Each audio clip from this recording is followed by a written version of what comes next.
The Treasures of Ol' Emmer Joe. A Fairy Tale. Written and read for you by MJTR. Many years ago, in a village that has long since disappeared, there lived a woman in a mansion of gold and silver. For as long as anyone in the village around her could remember, she was called Ol' Emmer Joe, though anyone who was totally sure why had passed away many, many years ago. Emmer Joe was an ancient figure who commanded great respect thanks to her wealth, though its source, too, had been lost to the ages. It was said that long ago, Emmer Joe spent many pieces of gold keeping up with the townsfolk. She drank heartily, danced wonderfully, and was a chatty socialite. She bought expensive wine and hired only the finest musicians to play in her home and for the townsfolk, and they returned her gifts with their company. It was a mutually beneficial arrangement. But with time, even though it seemed inexorable, Emmer Joe began to slow. Her wrinkles and age spots seemed to catch up with her overnight. Her deep, dark hair began to grow white. And, though she had the wealth and the will to bathe constantly, sometimes there was no overcoming that smell that follows around the elderly. And so in time, the people in town stopped coming to her parties, and stopped inviting her to theirs. And this was very, very sad. As the many years passed, Emmer Joe's memory too was affected, until she too no longer remembered where her fortune had come from. In those times, the only company she usually saw was her grandson. Ol' Emmer Joe's grandson always came around the house to visit her. When she was too tired to cook for him, he would prepare a meal for the both of them, even if he wasn't always very good at it. Ol' Emmer Joe always asked him if he was well and if there was anything he needed. Her grandson usually came up with some excuse to take his grandmother's gold, but that was not why he came to her home. One day, he said to her, "Grandmother, you know I don't like to ask things of you, but there's a favor I must ask for." "Nonsense, child," Emmer Joe laughed as she spoke. "Shall I buy you a new stallion? A vessel worthy to carry you across the seas?" "No, grandmother. I would like those things, of course, but I don't need them." Go on then, Emmer Joe said. "What can Nana give to you?" "What I'd like most is to study the arts at the university." There was a short pause between them before Emmer Joe burst out laughing. "Ah, ha, ha, ha, ha. Do they teach magic at the schools now?" "Not magic studies, Nana," her grandson said. "Grammar and sciences, things that could get me a real job." "What does my grandbaby need a real job for?" Emmer Joe smiled. "I'll always be here to take care of you." No, it's not for me, it's the smithy's daughter. You know we've loved one another for years, but her father isn't won by old money. He won't believe I can take care of her without a real job to support myself." Though she had closed her eyes and almost looked to be sleeping, Ol' Emmer Joe slowly nodded. "What will it cost?" Her grandson named his price for the years of tuition required. It was much more than he usually discussed with her, but old Emmer Joe knew it was important, so she handed him the gold without any further questions. The nearest university was many miles from her mansion, even on horseback, so Emmer Joe said a sad goodbye to her grandson, who swore he would return as soon as he could. Several months after Emmer Joe's grandson had departed for the university, a miller named Mr. Hayworth found his old horse didn't have the strength to keep carrying him to and from the market to sell his goods. Mr. Hayworth grew grave with concern, as he had a wife and 4 children at home to care for. He could not afford to buy a new horse, and couldn't afford to lose the one he had, but after many hours of stressful deliberation, he came upon an idea. Mr. Hayworth journeyed through the forest and past an old blackened shack to turn up on Ol' Emmer Joe's doorstep. He knocked on the door and mentally prepared his plea. When Ol' Emmer Joe answered the door, a wide grin came across her half-toothless mouth. "My boy, Are you finished with your studies so quickly? Mr. Hayworth was put off for a moment, and opened his mouth to tell the elder he was not her grandson, but didn't get the chance. Come in, won't you, boy? I'll make those scones you love so much. Actually, Nana, I don't think I have the time. Mr. Hayworth did not like the thought of deceiving the old woman, but he hadn't done anything to do so. In her fog, she had come to her own conclusion. I'm terribly sorry, but I was on my way back to school when a highwayman took my horse. Goodness me, Emmer Joe said. Of course. Let me fetch you some gold. You will go back to school upon a stallion. Emmer Joe retrieved the funds and gave a great bag of gold to a stunned Mr. Hayworth. Thank you, Nana, he said. This will be more than enough. Get yourself something to eat while you're there, then, you skinny child, Emmer Joe said. Go on now, but don't be gone long. Promise you'll stay for tea next time? Yes, Mr. Hayworth said. I promise. In town, the local horse trader looked upon Mr. Hayworth's funds with the utmost suspicion. Thought I heard it had been a poor season, said the horse trader. Where'd all this come from now? It was a gift, Mr. Hayworth said.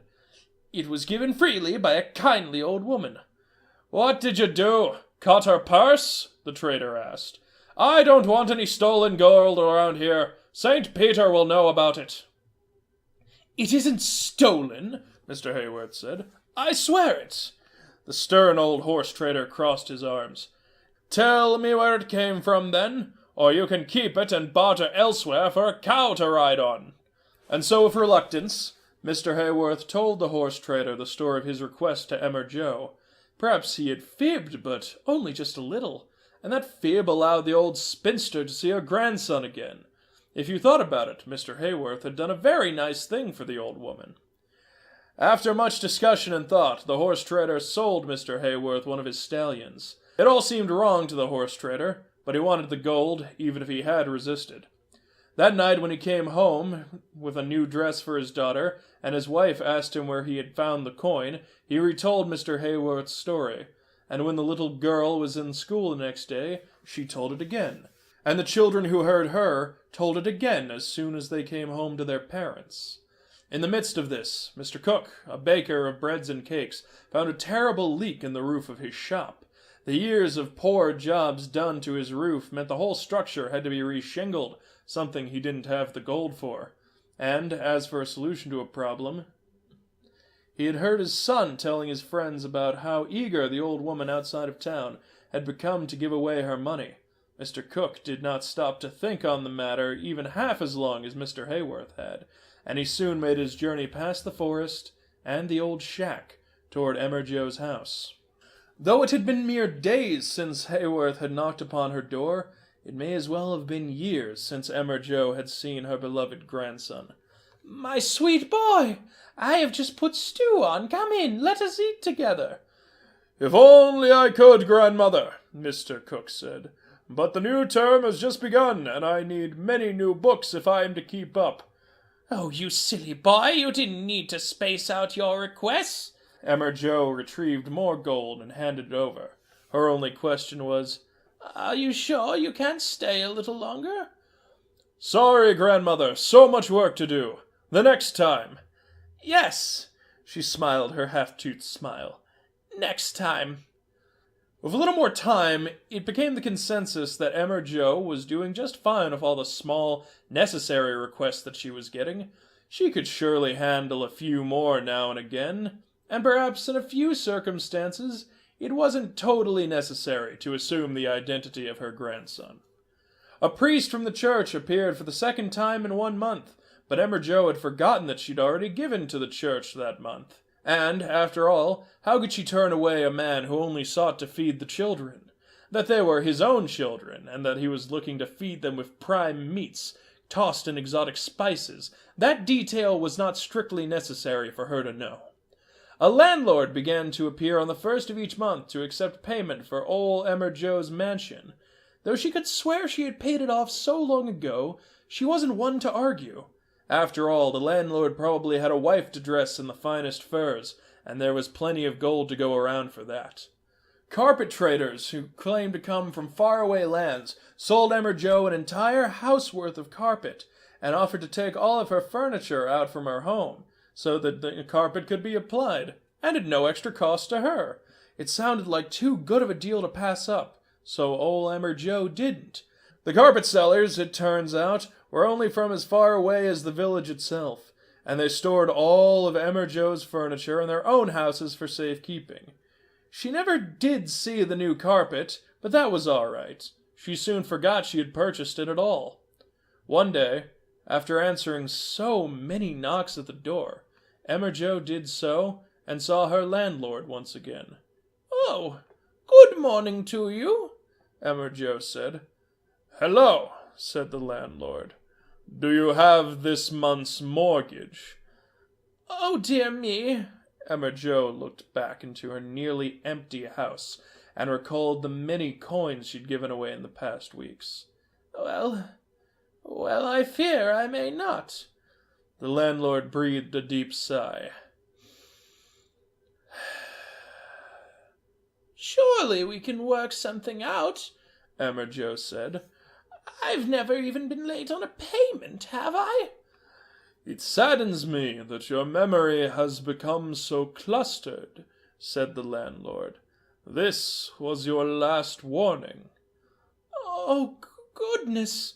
A tear welled up in old Emmer Joe's eyes. "Oh, what has become of me? When did I become so forgetful?" "It's a beautiful house, Miss Emmer Joe," said the landlord. "I'm sure you understand it doesn't come cheap." Old Emmer Joe nodded as she wept. "But whatever shall I do? I'm an old woman. Where could I possibly go?" The landlord was moved with something like pity. "I must claim this house now, but you may continue to live in the shack at the bottom of the hill." Emmer Joe was overcome with her gratefulness and thanked him again and again as he moved his own family into the house he had claimed.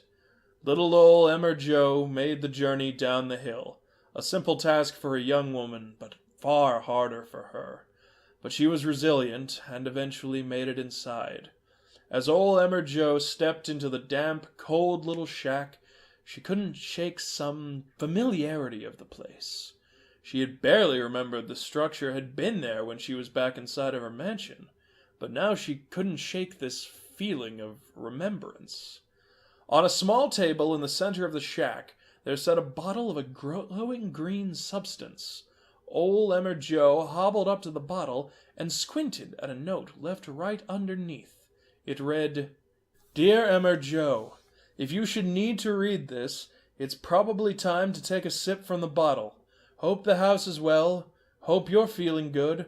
Hope our sweet boy is a success. Sincerely, Emmer Joe." Old Emmer Joe had no memory of the note or the green vial, and perhaps another day she would have questioned it further, but she felt in that moment that she could trust herself. Old Emmer Joe drank down the contents of the bottle and was struck by how strange the flavor was. It seemed so sweet, yet so salty, so gamey and so fishy. It tasted like lobster and durian and goose and starfruit all at the same time, but how did Emmer Joe know what any of those things tasted like? She'd never eaten any of those things. But slowly, it returned to her. She had eaten lobster before, and durian, and goose, and starfruit too, along with many other things in her younger days. As she smacked her lips, she began, almost without thinking about it, to hum a tune she did not know. Except she quickly realized that she did know the tune. It was a lively jig from when she was a young woman. How long ago had that been? 40, maybe 50 years before? And then, as old Emmer Joe whistled her little tune, she remembered. She had first heard the song almost 300 years before. But how could that be? She couldn't possibly be that old, could she? and, as if a glass that hit the floor had undone its own destruction, the countless little pieces of old Emmer Joe's memory returned to her. Before she was old Emmer Joe, she was known throughout the villages and the countryside as Emerantine Josephine, and she was a witch, and not a mean trickster witch, a kind and helpful witch. Emerantine Josephine had brewed all sorts of wonderful concoctions for folks in villages all around her in that tiny little shack. She brewed potions that relieved illness, supplements that made it easier for mothers and fathers to bear children, and all kinds of magical treats for the little ones. She was beloved by all who came to her door, and made a well-earned fortune for the goodness she produced. The townspeople were kind to her back. She was invited to all of their sumptuous banquets and balls. Dozens of men came to woo her before she finally picked one who helped her raise her children, and sadly aged and passed away much faster than she did. So many memories, both happy and bittersweet, filled her mind. For a moment, old Emmer Joe nearly wept. But as the memories from that far-flung past returned to her, other memories became clearer as well, like a countertop, freshly swept of dust. The man who had come to repossess her house wasn't the same man who had come a few days before him, and that one wasn't the same who came before him. In fact, she could remember paying off her mansion over 100 years ago. And as she remembered all the parties she'd once attended, she also remembered the distinct time the invites had stopped coming. It was around the first time she'd begun to wrinkle and her voice stopped sounding so steady. Is that why they had stopped inviting her to dance and eat with them? Because she had grown old and unsteady and begun to carry that aging smell? With the memories came a newfound strength. Emmer Joe stood up straight for the first time in many, many years. Perhaps that rejection was no crime. She'd become much too tired to dance and feast like she had in her younger days. But no one had offered to cook a meal for her, or play music in her home, or care for her in her advanced age. It was on this same train of thought she remembered the many, many times her grandson had come and pled with her for gold. And it was then she realized that none of those beggars had even been her grandson. Old Emmer Joe cried hot, bitter tears. She didn't even need all the gold she'd given away, and she didn't need a big house that she could barely walk through anymore. But all of the people of the town had taken from her and given nothing in return, least of all a care for her well-being. As the tears subsided, anger took their place. Old Emmer Joe rose one of her bony arms, and a great fire lit beneath her cauldron. Magic, by itself, is never a force for good or for evil. Magic only causes things to happen, and it is in choosing what those things are that happen that witches do their work. A skilled witch can, for instance, bring a clean, crisp rain upon land struck with drought, and they were just as capable of flooding a region already plagued with heavy storms. It was on the night that old Emmer Joe regained her memories that she brought a great, terrible storm down upon the nearby village. The lightning bolts severed the restraints that held all the wonderful ponies Mr. Hayworth and others had purchased with her gold, and the thunder made them scurry off in fear. Soon after the rain came hail that smashed through the roof of Mr. Cook's bakery and soon ruined his kitchen. In the home of every priest who fed on exotic meats and spices, there laid tiny, dormant, parasitic eggs in their spice mixtures, who awoke and soon infested their foodstuffs. Armies upon armies of termites came out from the forests and feasted on the furniture that the carpet salesman had stored for old Emmer Joe. And within the great house that had been taken from her, a few embers jumped from the fireplace as the landlord slept, and ignited the wooden floor. As old Emmer Joe cast spell after spell, there came a wail and a gnash of teeth within the village. Everything from the luxuries to the livelihoods of the townsfolk disappeared before their eyes as the old woman took her revenge. As the horrified townsfolk realized what was occurring, they all ran through the forest to beg old Emmer Joe for forgiveness. When they arrived at the shack, the landlord pounded at the door as her mansion burned behind him. "Please, Emmer Joe," the landlord pleaded. "I'm sorry I took your home. I've taken this too far." "I just needed a horse for my work," called Mr. Hayworth. "We just gave you a chance to see your grandson again," shouted Mr. Cook. "But we know now we should not have lied." The door to the shack flew open, and the furious gaze of Emerantine Josephine glared at them from the frail body of Emmer Joe. In a booming voice she said, "I didn't need all that gold in the first place. I'd have given it to all of you if you'd so much as made me a cup of tea. I'd have traded it all for but a meal and music and the chance to hear about someone else's day and them to ask about mine. But you have all done nothing but take and take and take from me. You cannot take love without giving it in return, especially not from a little old witch." As Emerantine Josephine finished with her words, the storm throughout the town began to dissipate, and she hunched over. A confused look returned to her eyes as the townsfolk fell back into a noise and confusion of their own. The potion should have lasted longer, of course, but old Emmer Joe had used some frightful magic that night and quickly burned away its effects. Within moments, she had returned to her old, senile self. The only thing stolen from Emmer Joe that was not destroyed in the chaos were the many pieces of gold themselves.